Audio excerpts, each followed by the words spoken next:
And you will have, like, if you own Bitcoin, you'll have such an extreme abundance. What would you do with that money that you could never spend? What would you do? And this is I think, the WEF model of society.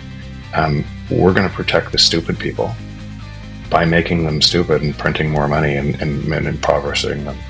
So if they don't get it yet, no problem. If you think I'm a crazy person, no problem. Hey guys, welcome back. Another episode of Bitcoin Brilliance. Today I am so excited to be sharing this episode with Jeff Booth, one of my favorite people in the Bitcoin space, one of my favorite books I've read. Jeff is one of the most recognizable names in Bitcoin, and his book is fundamental in understanding Bitcoin and why it's important. I was so excited to pick his brain. This chat was a lot of fun. I'm excited for you to check it out. That said, there was some audio issues, so please bear with me. I tried my best to edit the best I could, but it's a little scratchy. Jeff's voice is perfect. Mine is a little off, but he's talking most of the time anyways. You're going to enjoy it. Let me know what you think. Let's get into it. Hello, everybody. Welcome back. Bitcoin Brilliance, episode 4. Today, I am so excited to be joined by the one and only Jeff Booth, author of The Price of Tomorrow. Jeff, how are you doing? Great to see you. Thanks for having me. I'm really excited to talk to you. Just before the show, I was telling you I've recorded probably over 100 podcasts, but I only recently started getting into Bitcoin books. I credit Bitcoin authors for teaching me how to read, because before Bitcoin, I don't even think I knew how to read. And so I put off your book for a long time, which I think was a mistake. Now I've listened to a lot of the things you've said. A lot of them come up in your book. But I am curious to kind of explore how your thoughts have changed since writing it, because you wrote it in 2019, is that correct? Yep, 2019. Okay, so a lot has changed, I'm sure, probably in the way you think about things, or all sorts of things. So we'll get into it. I'd like to start the show with, I think, a very fun thing you bring up in the book, is a thought experiment, where you say, let's imagine for a moment a world where central bankers decided to let the banks fail, something that many say should have been the right course. Capitalism actually calls for such a cleansing.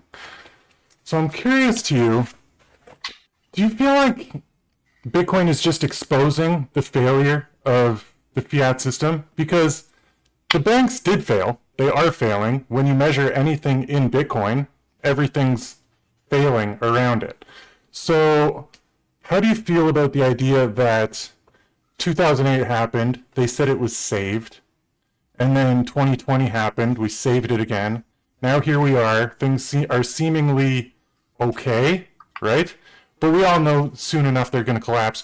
So how do you feel about being concerned with the collapse of the prior system, given you're so known for saying at this point you can't measure the new system from the old system? So do we even care about the collapse of fiat anymore, or do we just move on?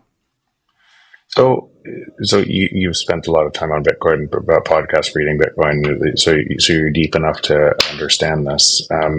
Obviously, you're giving your time to the first global free market that's ever existed. That's what Bitcoin's measuring, and if you measure Bitcoin in that collapsing market, you think Bitcoin's going up, but it's actually measuring the first global free market that's ever existed.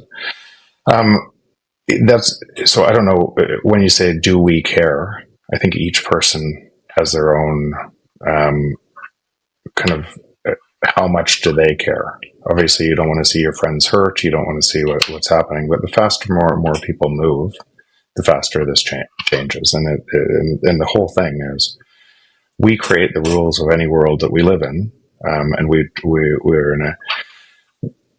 Most people are stuck in a framework that you can't resolve this paradox from that framework. Makes sense. I guess when I say, do we care or should we care, it's just living on a Bitcoin standard, living in the Bitcoin world, it just, looking back, it just seems so irrelevant to me right now. And I spend a lot of time talking to people that aren't in the Bitcoin space, don't have any idea what it is, and it's very difficult to get across the point of, this is something new. You don't have to worry about the past anymore. We're in a new life now.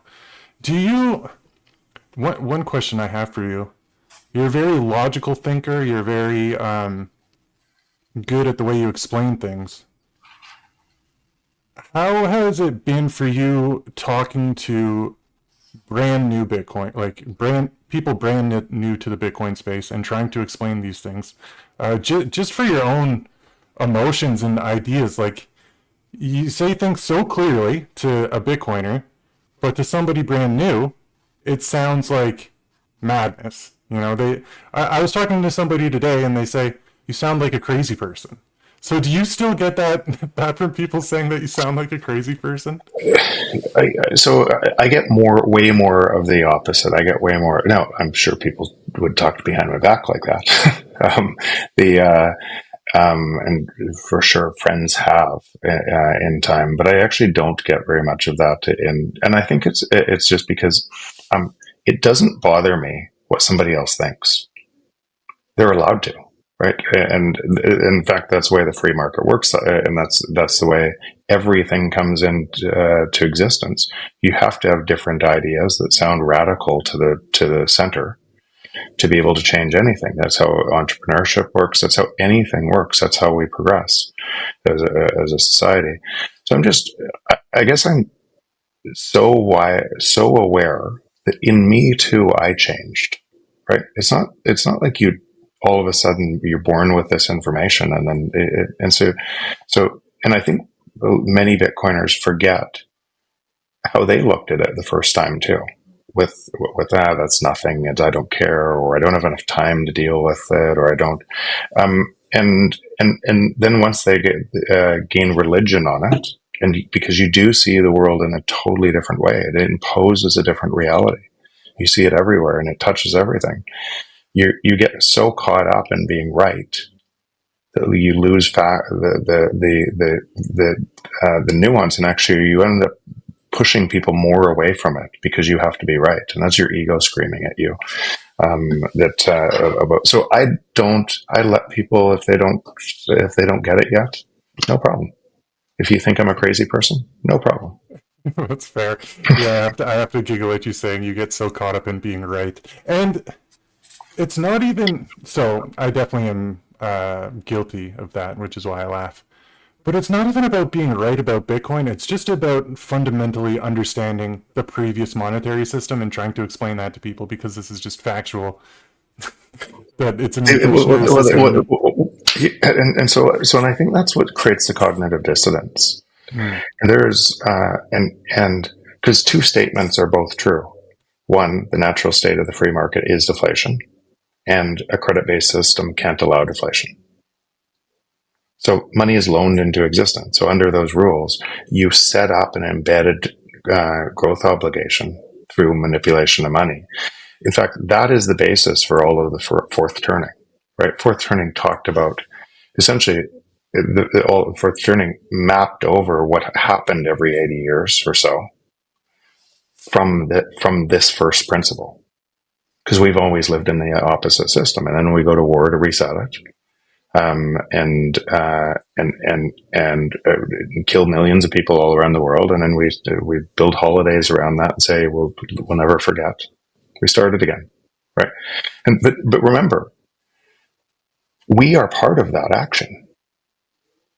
So it's us that starts it again, and so once you really understand Bitcoin, but so this is the point. This is so novel to people's minds. They don't have any the way your brain would wire through pattern recognition and through reading books and looking at previous priors and trying to map sense onto this. And this has no prior. It imposes a discipline that is completely different. That would be hard for your mind to understand.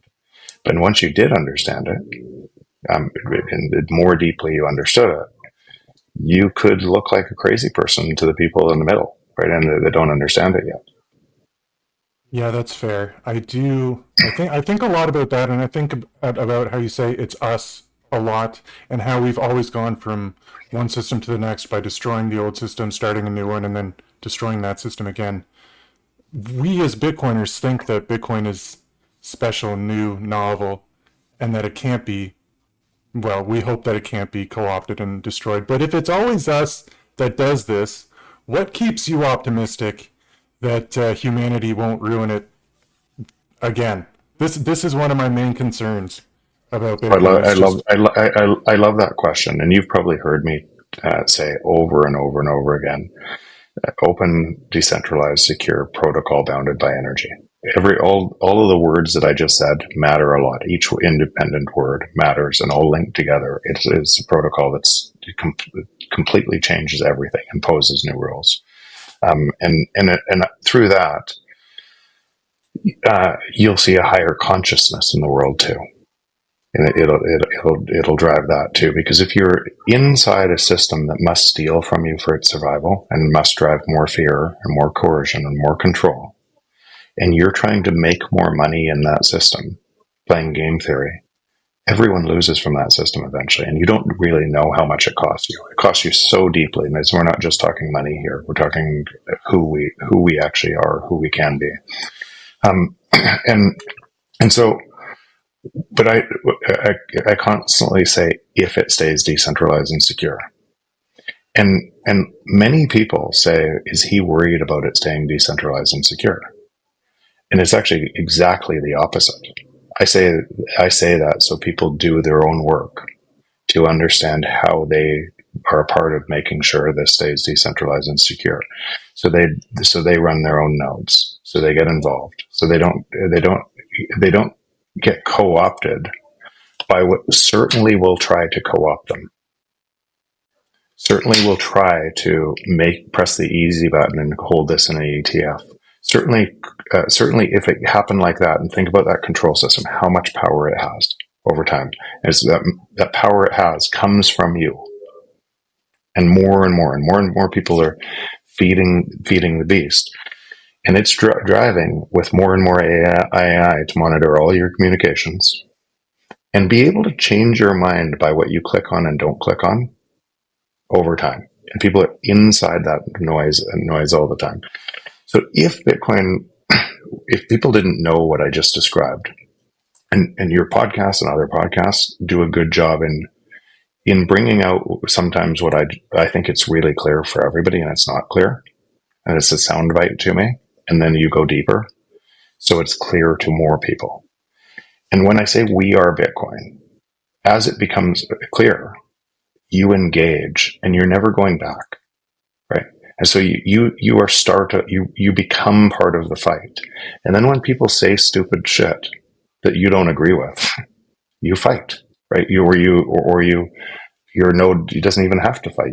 You ignore it, right?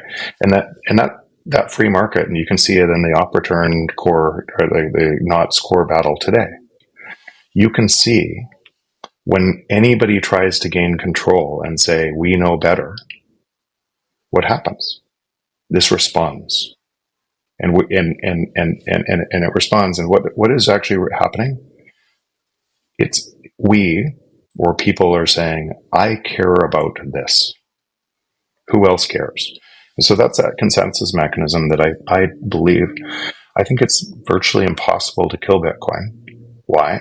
Because once you know, you become part of this. Once you know, you add your energy to it. And that energy protects that network. And more people are knowing. It doesn't feel like that to everyone. And it doesn't feel like that because out of 8 billion people, there's way more that don't know. Right? And there's a whole bunch of people that are just pressing the easy button and going into ETFs and everything else and measuring it in the fiat currency, which will give more strength to the fiat currency, extend the life of it. The fiat currency. More people will go into Tether or other things because they think it's more stable than their currency, and they're right, it's more stable than their currency. But it gains its stability by guaranteeing losses against Bitcoin, and people will press the easy button and do that, and a lot of people get wiped out by what I just described, but not everybody. And why won't they get wiped out? Why won't people get wiped out?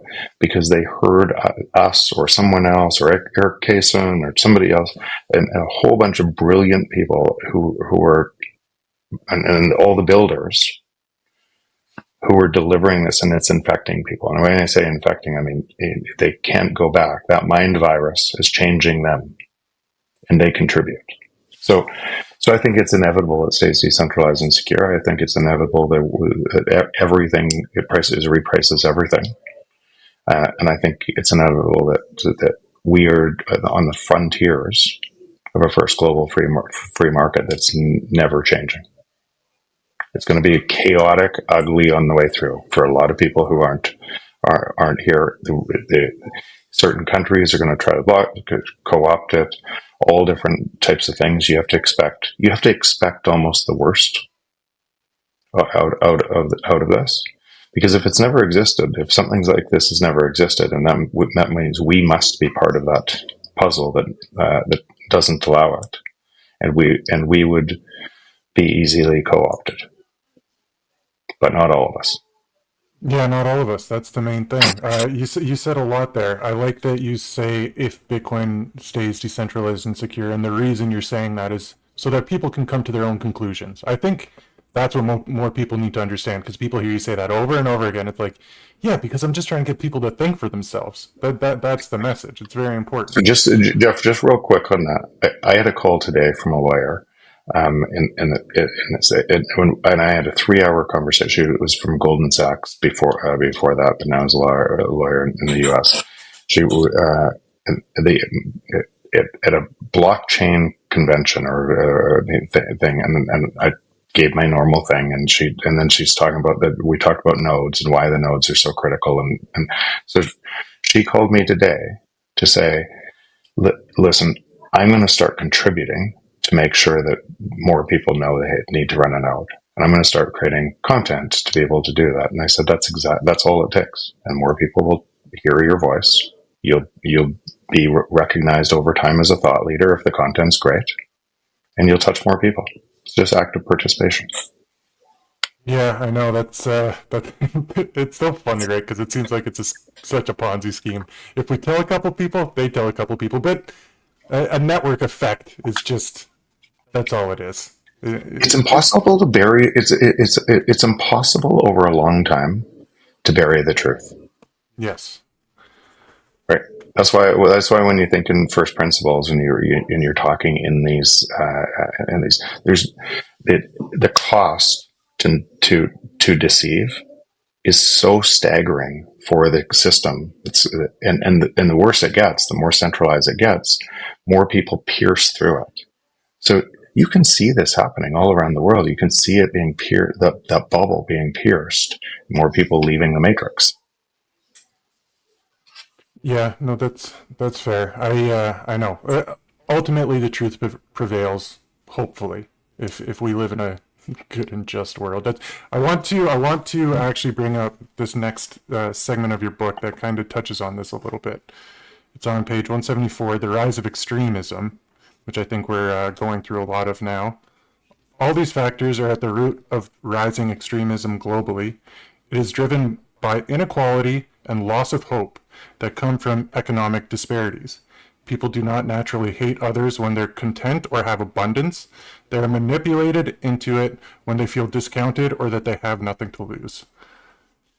That, I think, is a very interesting point to bring up, because we talk about how great Bitcoin's going to be and what it's going to bring to the world. You kind of briefly touched on the idea that it is going to cause some chaos and some madness.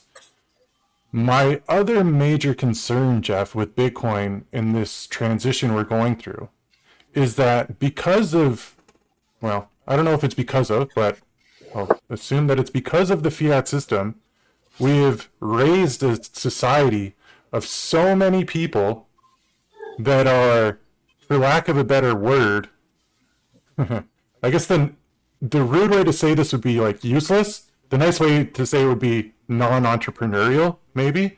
But there's so many people that are stuck on government programs that are now growing older and older. They didn't learn any skills. They didn't, and they're incapable of escaping that system. This is my other major concern, and I'm really curious about your thoughts to how we can help or move forward this major problem. And is it just teaching people to be more entrepreneurial, or what? Because So because yeah, yeah. So I'll get to this, and you push back if you don't, because I think what we're describing right now is, and even when I finished the book, I talked about this. Even for us, this was going to be it was going to impose such a different, such a radical new way of being. It's going to be hard to say all of the things that are going to happen. But but so when I say that the prices fall to the marginal cost of production, and that marginal cost of production of most things is zero, right? The and or getting near zero and getting cheaper all the time, then that means all entrepreneurs in that world are competing to provide you value. And the output of that value is their business goes away eventually too, because other people attack their margins and make it better for you. And the only way you can win more over time is by delivering more value to people. Is so what you're gonna, but the output of all of it is all of the people win because prices keep falling forever. So you don't need the government programs; they fall away because and all of the people inside the massive regulatory burden to be able to protect a whole bunch of people essentially, and this is the I think the WEF model of society. We're going to protect the stupid people by making them stupid and printing more money and impoverishing them. And if you just let, I don't see, even when I said that, I don't see people like that. I see every single person virtually has genius, and this unlocks their genius to contribute to society.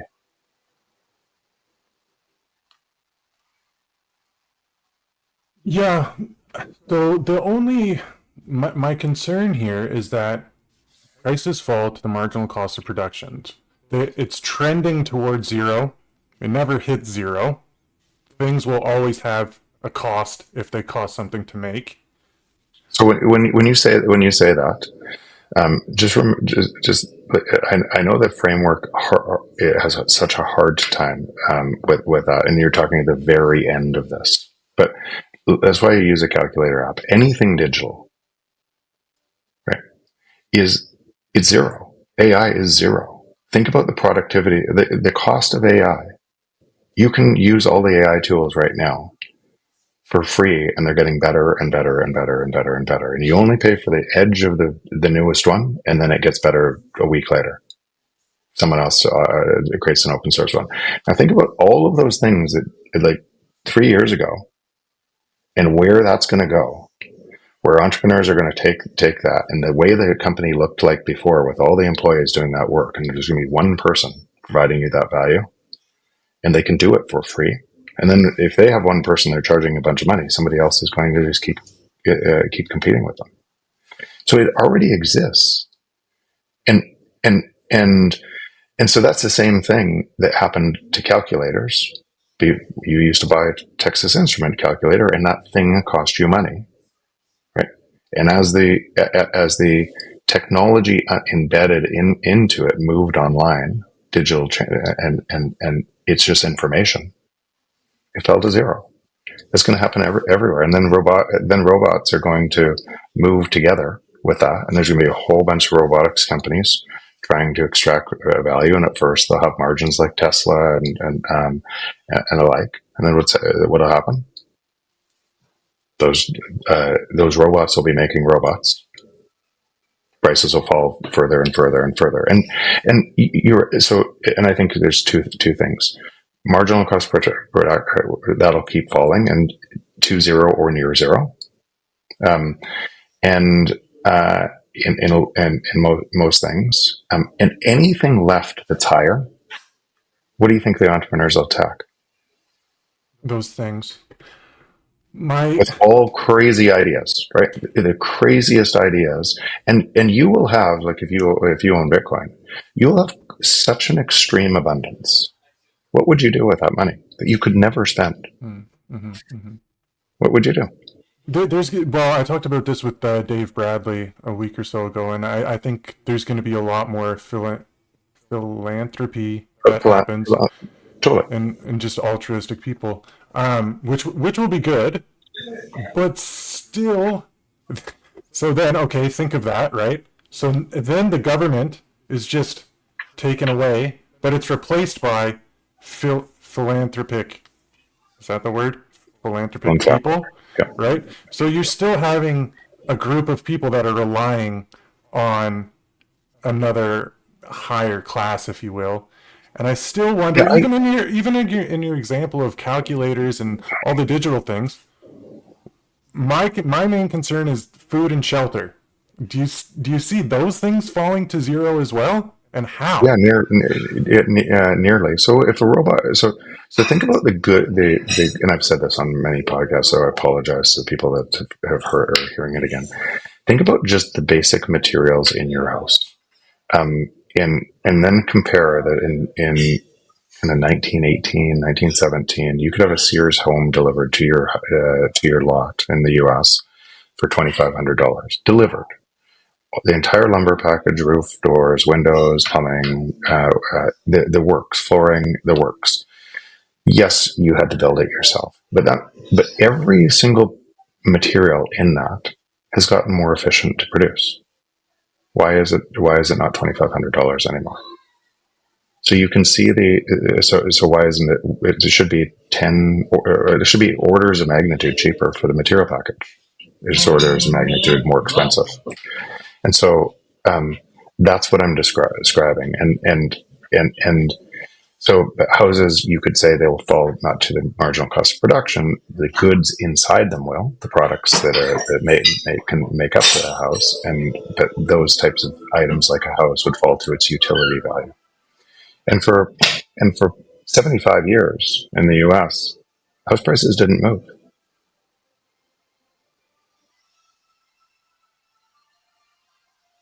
Yeah, I got shafted by the house prices moving. Luckily, they're collapsing in front of me, which Yeah, is nice. but that's the thing. So all Bitcoin is doing is taking back the monetary premium, and they're falling to their utility value in Bitcoin. Yeah, that's fair. That's fair.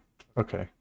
I this actually kind of rolls into the next thing I wanted to ask you about, which I'm self-proclaimed. I've listened to many, many of your podcasts, read your book, and one of the things that I discovered when reading your book was your first business, or I'm not sure if it was your first, but you discuss Build Direct, which Yep, I'd just love to hear your thoughts on what it was you were solving, what you were doing, what the customer experience was like. Why I'm so curious about this, Jeff, is because I'm in renovations. That's what I do. I build things, and your business.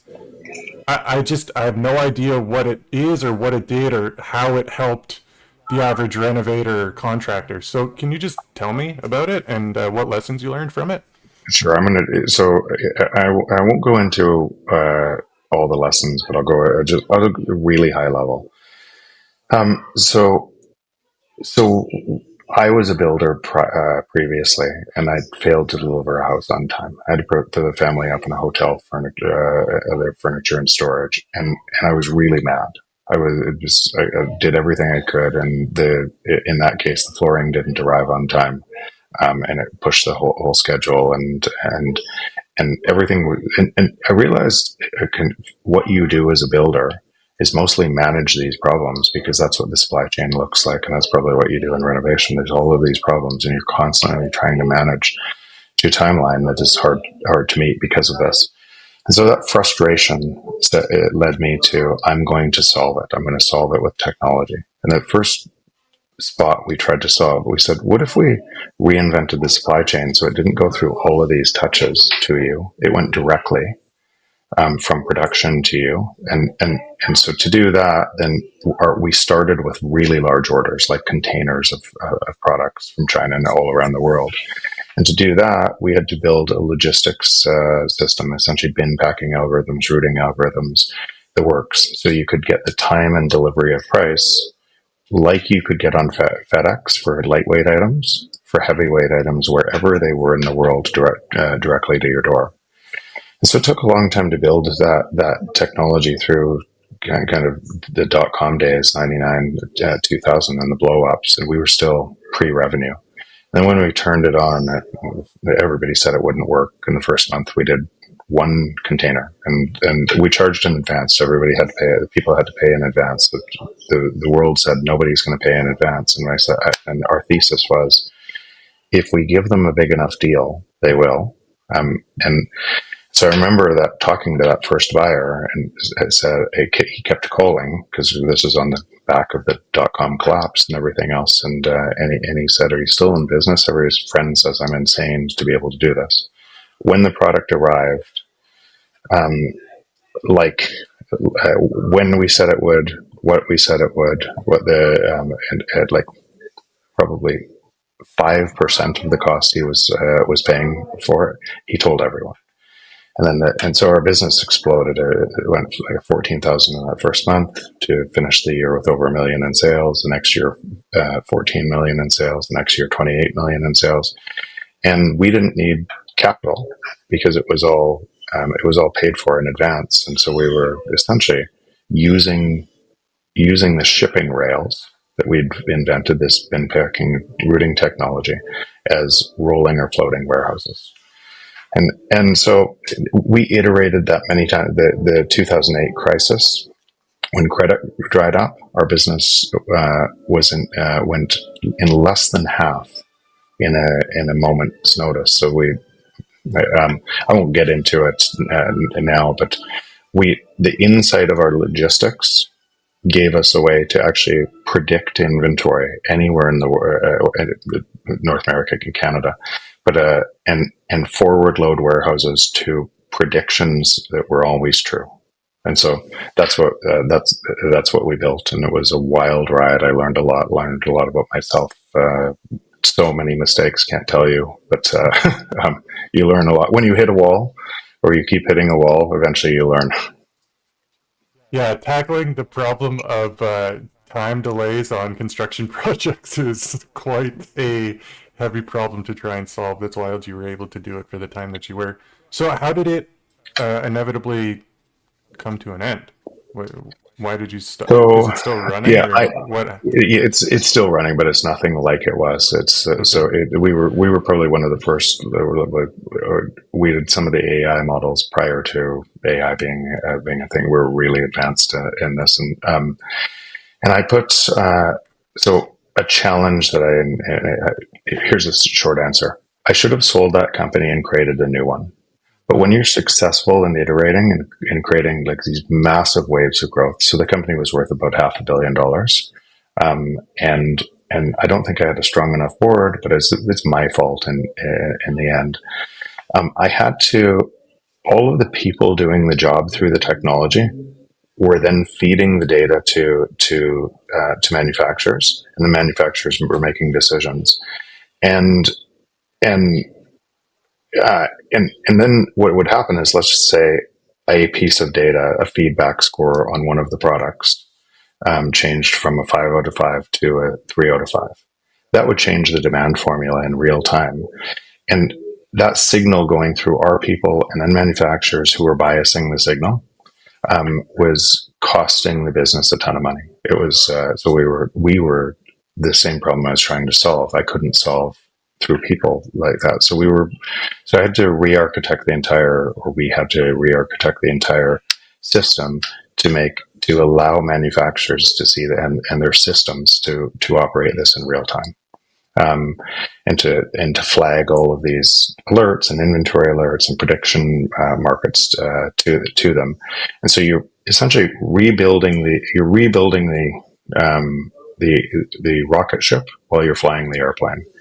And to do that, a friend of mine at that time, who was a billionaire, he loved the business. He said, "Listen, I love this. Don't take equity, take debt. It's going to be better for you." And I took debt. And then he wanted the business, or he wanted the business with just me. Um, and I decided that I am not going to sell my integrity, and I walked away. Well, it's a big decision to make. What a wild journey, man. That's a very difficult problem to solve, but good on you for trying. And yeah, that's I just can't imagine, like, just being in the business. It's like, hey, I need this to show up at this time. okay, it's going to be there at this time. And if it actually gets there at that time, it's like, oh wow, I can't believe it. How lucky are we that things are on schedule? Um, and then yeah, obviously it's out of your control if it's going to be on time or not. You just have to relay the information, and then the problem still exists. So I get that. I commend you for Yeah, so trying. it was and it was a wild ride. Like just to have no idea what that looked like and Mm-hmm. dive in and try to fix that. The people I met, the learnings I had, it was such a cool team. Such a it was a remarkable ride. So I loved it. That's In awesome. fact, if I didn't do that, I wouldn't be talking to you right now. If I didn't do that, if I didn't jump into the deep end and do that, if I didn't leave that, I probably wouldn't have written my book. Yeah, I'm a big believer that everything we do in our life just leads us towards where we're supposed to be, which is Bitcoin, Totally. right? Okay, Totally. this kind of actually this next section I wanted to talk about kind of relates to this, and you talk about Henry Ford and the timing of businesses and how important timing is. So I don't really have a quote, but I have a few questions to ask you just about timing in general. Here's a first philosophical one for you.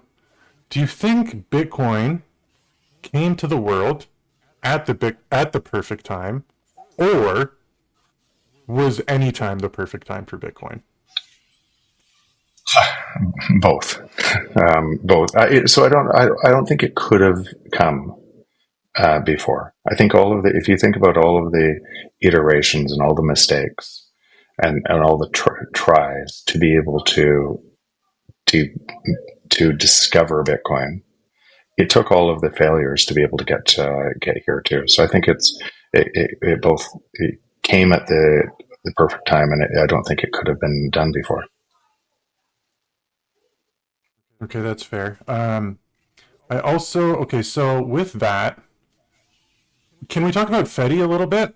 Are you open to talking about Fetty? Okay, Yeah, so I downloaded Fetty day one, yeah. and I checked it out, looking at it all, trying to create federations, doing the whole thing. You know, Psycho Bitcoin or New Bitcoin thing is out, so I'm going to check it out. Now, personally, in my life, I have yet to find a need for it. It's no offense to you or the team. It's just I don't understand it. I'm wondering, do you feel like Fetty is still very early, or what am I missing that So so it's not solving a problem for me right now? yeah. So a couple things there. That build on Fetty was way harder than I think the team expected, and probably harder than I expected too. You're building another layer of the protocol. But if you start with where we started this conversation before, that most people are going to feed a centralized system, and that system is going to eventually try to co-opt Bitcoin and attack Bitcoin at some point, then you have to replicate in the technology both privacy. You need privacy. You need privacy in your communications because all the communications inside that other system will be tracked and monitored, and the payment systems will be tracked and monitored. And you have to design this in a way that works like nodes in Bitcoin. So what protects Bitcoin is the nodes, which is us, which is behind it, behind Tor. Many are behind Tor browsers. Most people aren't saying they run a node. So that's what protects Bitcoin, and that's what has to happen in the second layer too, and the third layer, to be able to protect Bitcoin and scale it all around the world in a currency. So you might not use it yourself. And by the way, here's probably the hardest thing that they're just about to resolve. Um, to set up, like, most people don't run nodes. Now find five friends who want to run nodes and act as guardians that you trust. Set up a federation and try and do that in a privacy preserving way. So that's what they were dealing with in trying to drive that to be easy to set up. Now there's some things imminent, so you should check back on that make that orders of magnitude easier to set up while retaining your privacy. And so they've broken through a whole bunch of barriers. It's my primary wallet now. Um, and it's moving to be my primary communication device because I know even Signal can be anything centralized will be co-opted, and this can't be because it's sitting on top of those guardians. So you might not care as much here or in the Western world right now, but I can tell you the people that are using in Venezuela against Maduro and being able to organize and move money, they care about it a lot. Yeah, that's fair. I think I'm in Canada, so we're going to need it soon. Basically, You're going to Venezuela wise. need exactly. I'm in Canada too, Yeah. and why I'm moving more of my communications and more of my stuff to that is exactly that. I want to be ready. And how does it resolve this paradox, and how does it allow you to be able to transact with anybody without any like you and what happens if you have this centralized system? Imagine how centralized it would get. Five Eyes, and then and they wanted to say, and that centralized system wanted to drive the rails into Tether, a US dollar, and it kept going that way, and it centralized faster and faster and faster. You'd probably need something like Fedi to make sure that you had tons of different guardians, tons of nodes. Like every one of those federations would act like a whole bunch more nodes that are completely private. So it was one of those things that if you knew where this was going, and you can, I think I know where it's going, right, on both sides. You knew this was a requirement, even if people didn't know it yet. So, okay, so I agree with all of that, that we need messaging, money that can't be censored. Now, Fedi, the Fediment protocol is a layer on Bitcoin. Opposed to that, which is not a layer on Bitcoin, is nostr, which I'd love to chat with you a bit. It's specifically for these reasons. I'd like to stay on this topic. So you say Twitter was important in your life because you were early. You were on a list of the top 10 entrepreneurs, and that boosted your follower count and helped you move forward. Um, Here's my issue with Nostr. Not issue, but lack of a better term.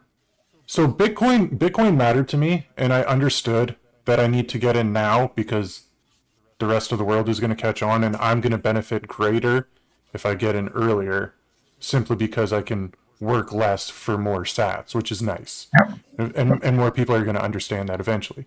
With Nostr, I haven't felt like I have a Nostr account. I post on there very irregularly, but I haven't felt the need to make it like my primary social media app or any other app to fill in that spot because I don't see the benefit of being early in the same way the benefit of being early in Bitcoin was. So, why do you think being early to Nostr matters? Would be my question. And with that, it might not matter for you, right? But today you're competing in a centralized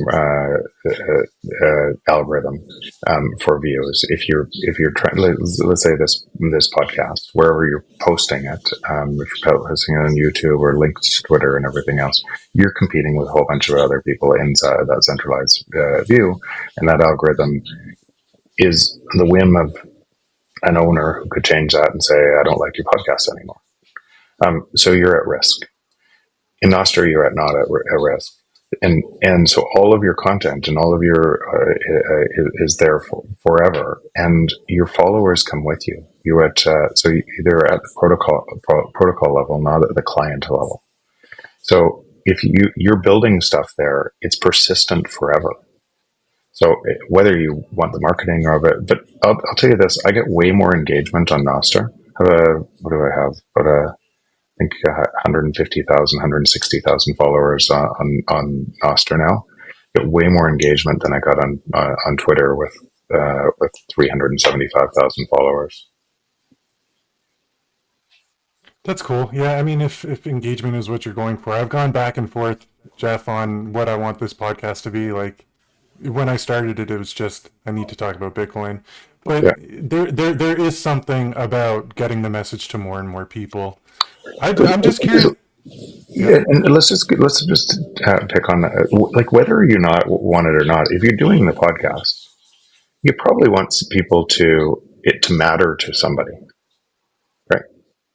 Now, that you might not ever create a business out of this, but if you're going to spend your time doing something, you're probably doing it to help somebody, right? And that's what you're doing. So wouldn't you just, as a matter of, instead of seeming like, wouldn't you want more people to see it?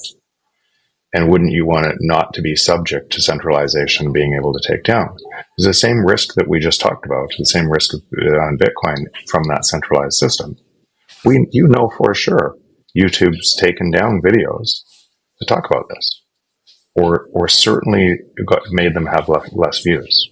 You know that's happening for sure, and that is likely to get worse. Yeah, that's fair. I know I should. I just. But then you also look at the audience. So it's interesting that you say you get more engagement on Nostr than on Twitter or other platforms, given there's so fewer people there. I don't understand how that math works out. Well, it was so like there like I have 150,000 something followers on Nostr. Mm. So I have Okay, so lots of there's a followers. few people there then. Okay, it's growing. Lots of followers on Nostr, and I did it for the same reason I did Bitcoin. I'm just putting my energy where I want to see the world go, and Yeah. everybody's welcome to do that or not do it. But I wanted to see, um, I, how much like think of even I don't know if you're doing this but how many people that are Bitcoiners that are constantly talking about whether it's Trump or Biden or this or that every single news cycle of the day that's stealing their attention, or Elon is a master at stealing your attention, right? Hmm. And everybody's feeding the algorithm. All that stuff is just constantly talking about him.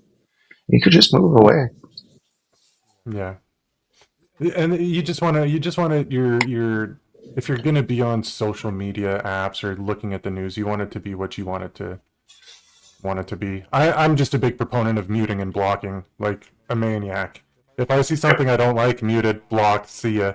So my Yeah, feed is yeah, is pretty yeah, good. and that's But and that's a one lot way of to people do get it. sucked in. Yeah. Yeah, yeah, A lot of people get sucked into the madness, but you just have to, yeah, you have to filter your own life into looking at stuff that you care about and not waste time looking at things that you don't. I think that's just a good message for anybody, and you yeah. can do that on Twitter and you can do that wherever. The difference is with Nostr is that you only see the people you follow. There's no other extra junk that's thrown at you, if I understand correctly, which is cool. And and I have to if I was running the odds. So we know Elon's understands technology. We know he understands technology curves. He seems to think in first principles. What are the odds that he doesn't understand Bitcoin? Oh, he knows, man. Come on. So in other words, Elon, so I can't do things on that platform that somebody knows and is trying to do the opposite thing. yeah, that's fair. So I don't. I mean, that's a whole discussion for another show. But just so many people with so much influence that are intelligent individuals that have been exposed to Bitcoin. You have to know that they understand what, like me, random guy, construction dude, understands this. Person that has time to read.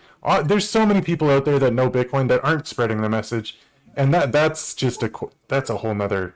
I don't understand it because for me, when I found Bitcoin, I needed to scream at the top of my lungs to everybody how important it was.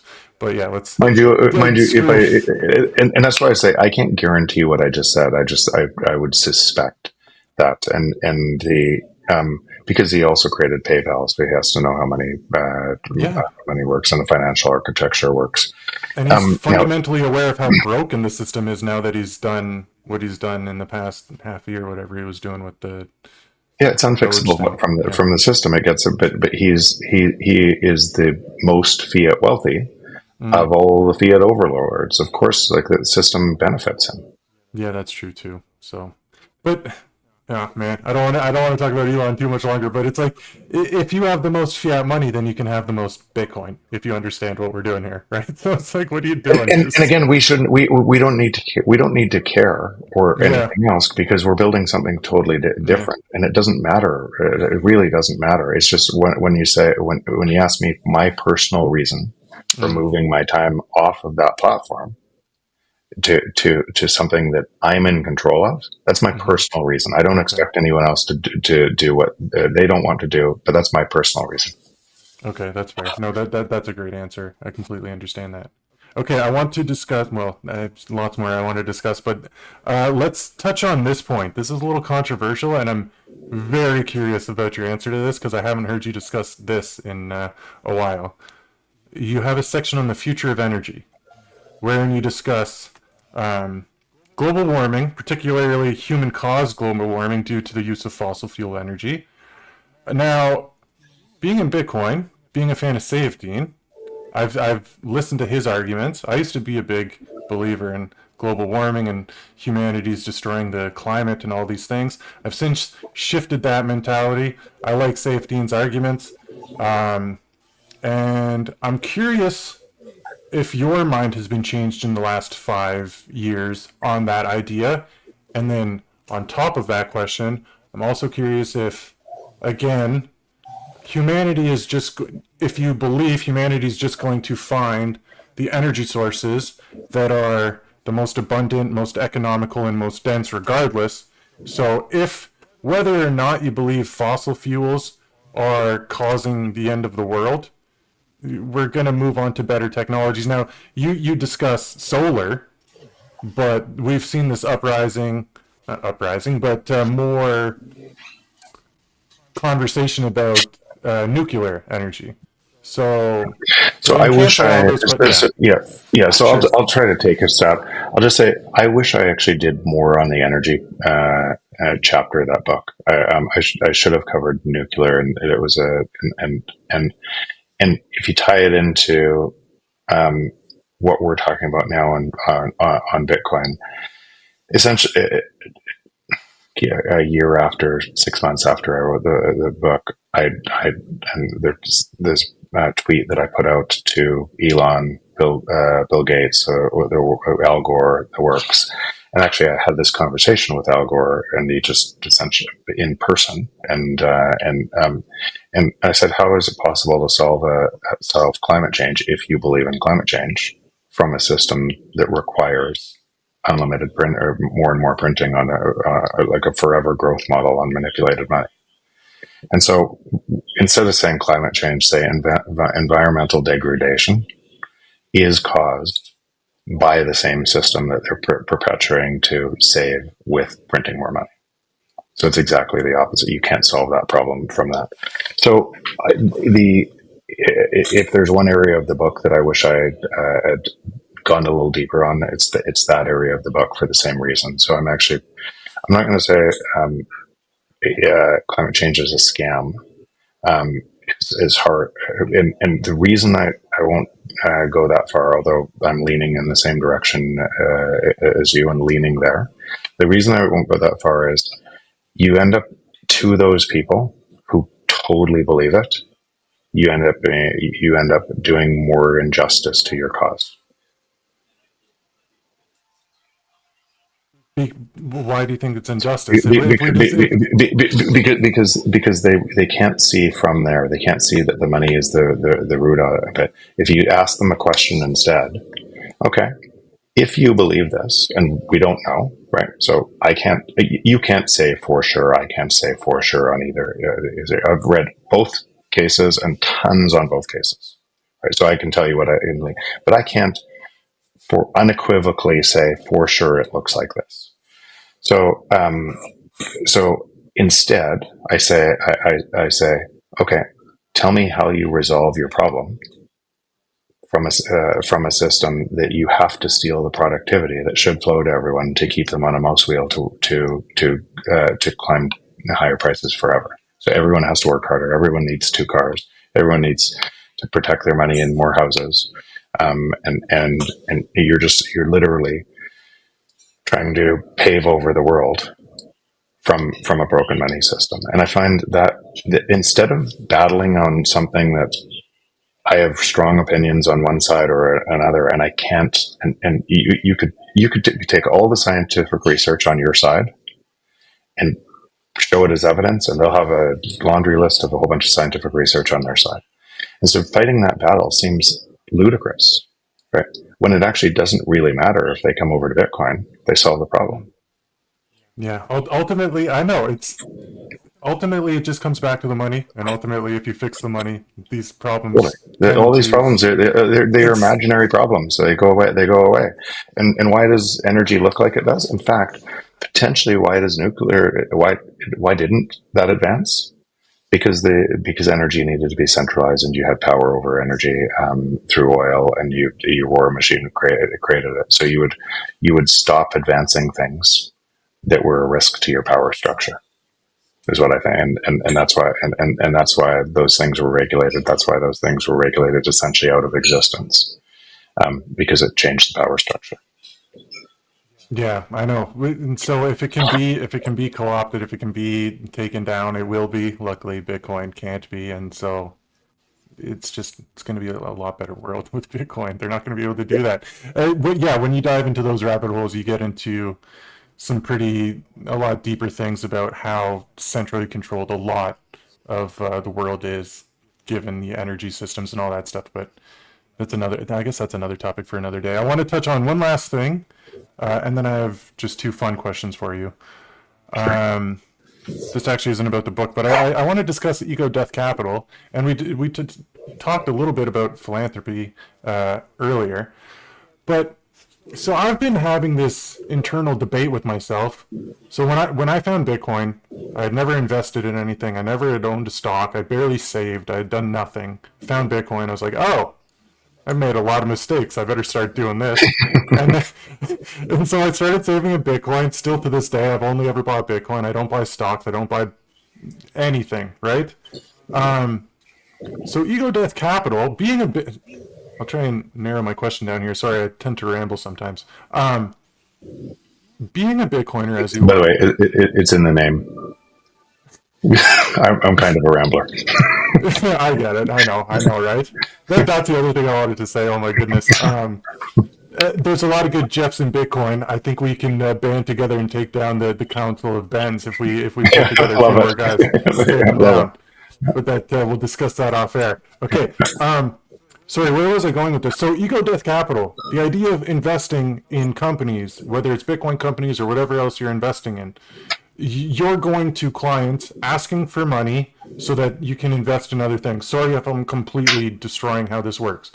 Ultimately, my question is, what is the point of investing or buying anything other than Bitcoin, if not just altruism and philanthropy? Like, are you aware in your head and your heart that you can invest in these companies, but ultimately you're probably, maybe, most likely going to end up with less sats. Obviously, you'll end up with more dollars because anybody can do that if you buy anything. I think But you're wrong. I think you're okay, totally wrong. okay. So I tell think me you're why I'm wrong, completely wrong. please, because I'm losing my mind with this. Okay. Yeah. So I would not invest in anything that I didn't expect to have over a 45% IRR. Can Yeah, what's IRR? Sorry, just for. internal rate of return. So it's a Okay, gotcha. yearly return. So that's the yearly Yes, return of yes. Bitcoin. I expect that to continue. Some people say it's going to be 29, and Sailor says it's going to be 29%. I think it's still going to be 45%. It's going to be volatile on the way there, but I think it's still going to be. So that's the risk free rate. So in the global free market, the first global free market, that's the risk free rate of return. You can take zero risk and hold it in self custody, and that's the risk free rate of return. So that is my bar. That is my benchmark for investments. So how would I beat that? I would I would take fiat money. I would create Bitcoin companies that accelerate the ecosystem and bring more people to Bitcoin. And Bitcoin's rate of return would stay there because more people are coming to Bitcoin. Make it easier to use. And those companies would be, if they solved real world problems for people, then, and there's lots of real world problems, they would be accruing more Bitcoin on their balance sheet as they turn profitable. So some of the companies that we're already in are profitable every single month and adding Bitcoin to their balance sheets. So I tend to think we're making venture returns on a venture type asset. So there is, yeah, there's sats to be made by We're investing making in. sats. Yeah, we're It's making working right now. Okay. and a lot more. And so typically in a venture fund, like in the old world, you'd go in pre-seed, seed, A, B, C, D, E, still be unprofitable, and it would go public and dump their shares on the public market. Right? Very many companies look like that, and raising billions of dollars to do that game. Capital keeps on coming in at the different levels, and a lot of companies die on the way through that too. So that you're essentially burning capital all the way through. In Fund One, now we've just closed our second fund, which is 100 million. And Fund One, and the fund is only 3 years old, just over 3 years old. We already have 2 of 10 companies, 3 of 10, three if you say, been acquired for what I just described, or are profitable and growing really fast in Bitcoin terms. Without needing more money. Yeah. It's like here's something I've said often. Imagine you were in Venezuela, or Argentina, in '99, and you somehow met Larry and Sergey Brin, or Larry Page and Sergey Brin from Google, and I said, "Hey, you want to move some of your Argentina money into the U.S. and invest in Google?" Your money would be protected from the devaluation there because it would be in U.S. dollars, and you would get the growth of Google.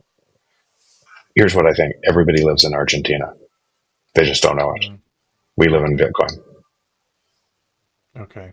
Yeah, I see that argument. and it's My and if you understand it being a protocol, if you understand how early we are on this, and protocols come in layers, if you really understand that, then all of the so it was and think about the last protocol you would know as the internet. They came from 1969, 68 with TCP/IP up to HTTP in 1989, that 20-year period. What did you think of the internet, or what did your people think about the internet in 1989? Right. We're not at that point yet with Bitcoin. We're not at it in 1989. that okay, so I that's another part that I want to push back on, and we're running up against time here. But I think we're not as early as we think we are, given that if you can find an IRR that can beat the greatest thing to ever be created in the history of mankind, because it's growing at a rate slower than these companies, then maybe we're not as early as we think we are. The other reason I say that is because I feel like we even said, Elon and whoever else already knows and probably understands this thing. Most of the people, well, I'm thinking that most of the people that should have or could have got or understand or looked into Bitcoin, 2020 was a pretty pivotal year to do so. So So, I totally disagree with you in this. okay, We are so okay, insanely early. I talk to okay. people all the time. Like I talk to people constantly. This is what and the knowledge. Even the people that think they know my thesis because they read the book and then go deeper and they start to really get it and deeper and deeper and deeper, and then they become like how far we are away from the type of knowledge that we're talking about, that this is the first global free market, and that people are giving all of their time to it rather than the other system. It, like we're not a blip yet. This hasn't even started. But so then why don't you just not what is your Because I get to accelerate. I get to okay, accelerate okay. with my That's what it time is, yeah. by betting on really great entrepreneurs trying to Hmm. solve other problems. I get to accelerate the life I want to live in. Okay. Yeah, that's a great answer. That's another question I have for Bitcoiners that have been around for a while. It's like, what motivates you to work, or like, what do you want to do next? Going from opening up what was it called, Build Direct, to now opening up this new fund and doing all these things. It's like, what motivates you? And the idea that accelerating and moving forward and moving more people into the Bitcoin world, I think that's an excellent answer to that. I like that. I'm going to remember that. By the way, it's so exciting.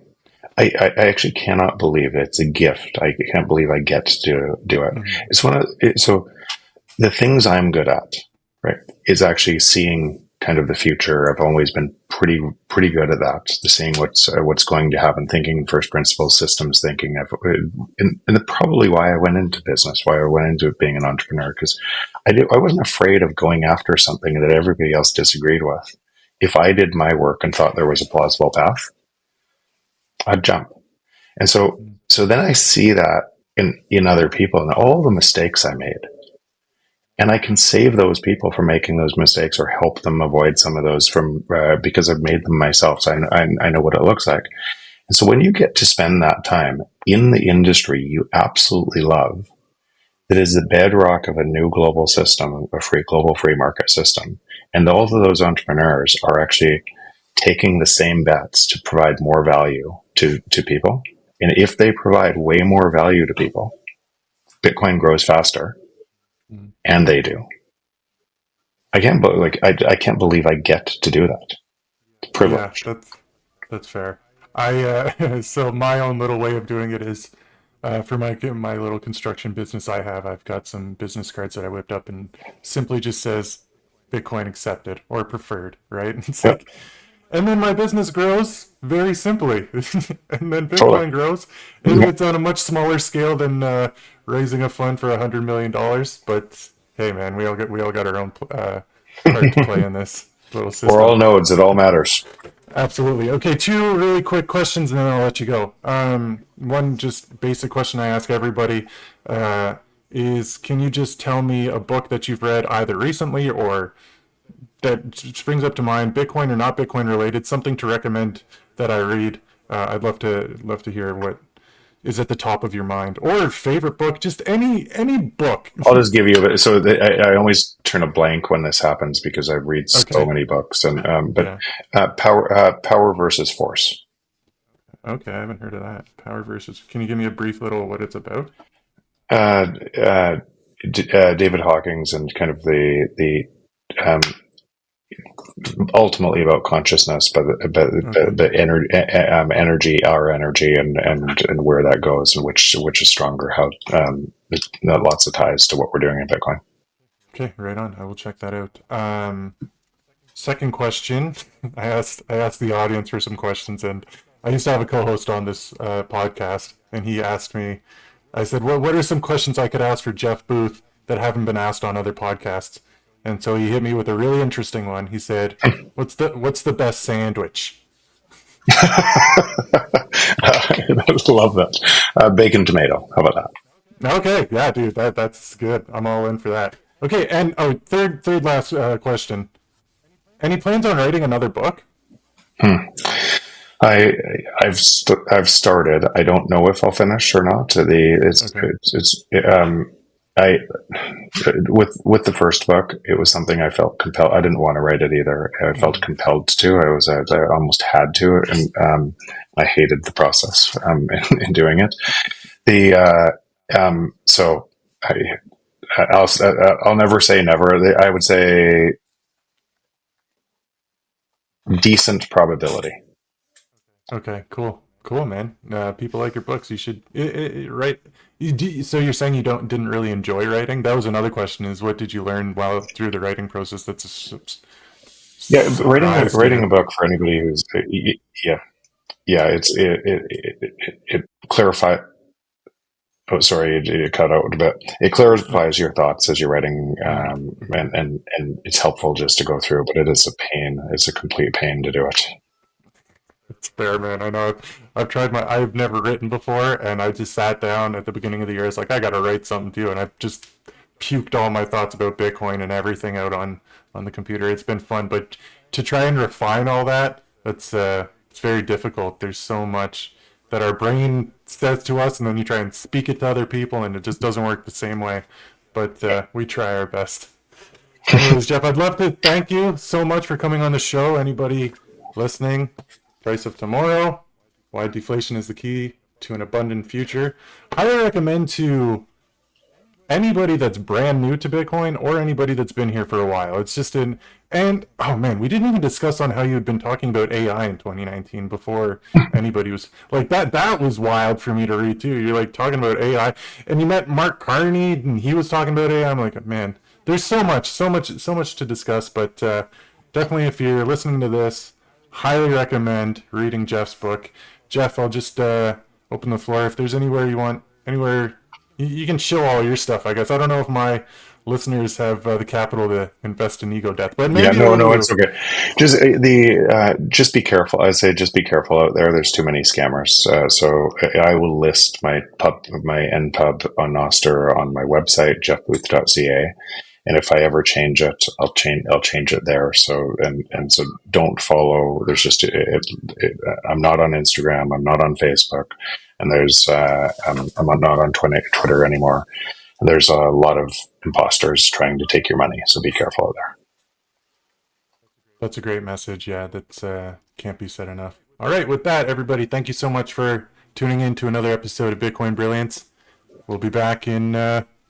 Actually, I'm talking to Fundamentals next about Bitcoin for institutions. It's going to be a good show too. But thanks for listening. Like, subscribe, and do all this stuff. And find me on Nostr. Maybe I'll start posting There you on go. there. All right. Peace and love, everybody. Thanks, Jeff. Thanks, Jeff.